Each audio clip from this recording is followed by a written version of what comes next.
The word celibacy does not describe or is not the translation for Brahmacharya. Brahmacharya means, Brahman means the ultimate, Charya means the path. You're on the path of the ultimate, that is Brahmacharya.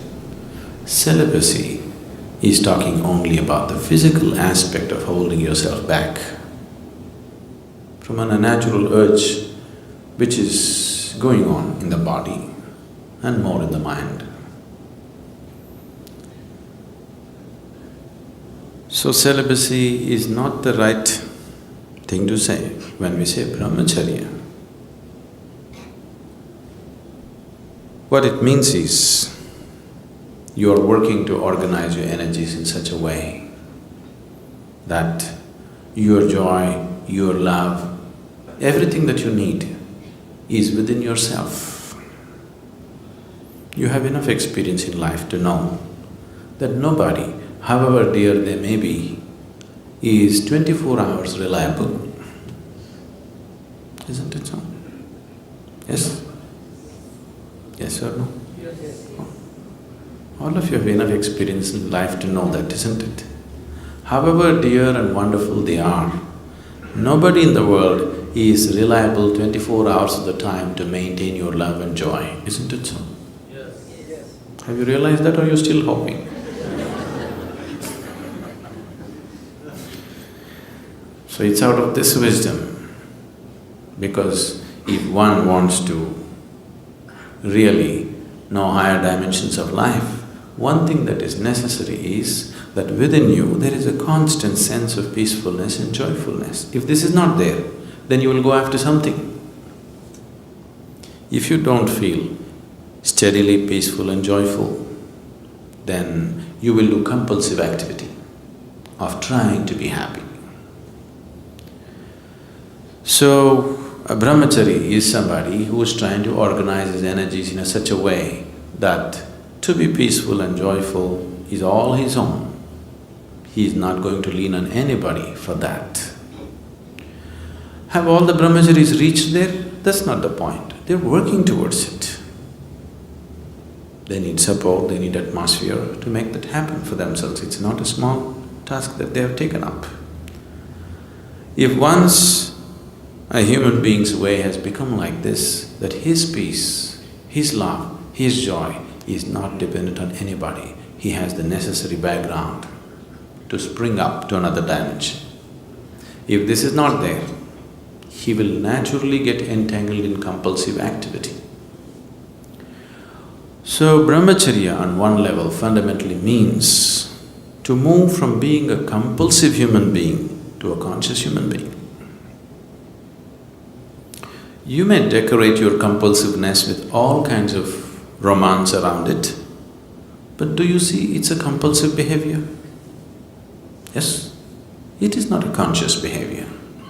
You may have the whole world with you, it doesn't matter, but it is a compulsive behavior. You can write poems about it, you can write great stories about it, you can make movies about it, but fundamentally it's a compulsive behavior which you're trying to clothe in so many beautiful clothes just to not face the reality. I'm not trying to take all the romance out of your life, okay?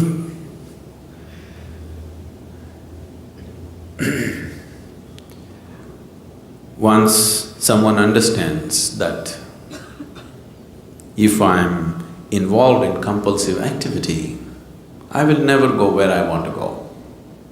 Isn't it so? Yes?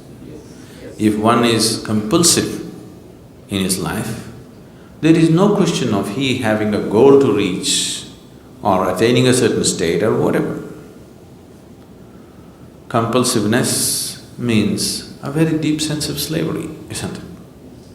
So one who has realized this naturally seeks to become conscious. So it is from this understanding that we said, if you really wanting to make a journey, you should drop your compulsiveness and bring consciousness to every aspect of your life. So that is Brahmacharya. Celibacy is an ugly word because without the necessary understanding nor necessary sadhana nor energy, you just trying to hold yourself back, then you will suffer.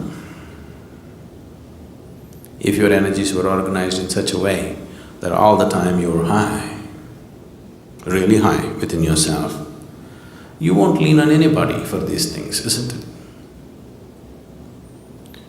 Oh, I'm not like that right now, what to do? As I told you, these things don't come unless you make some effort towards it.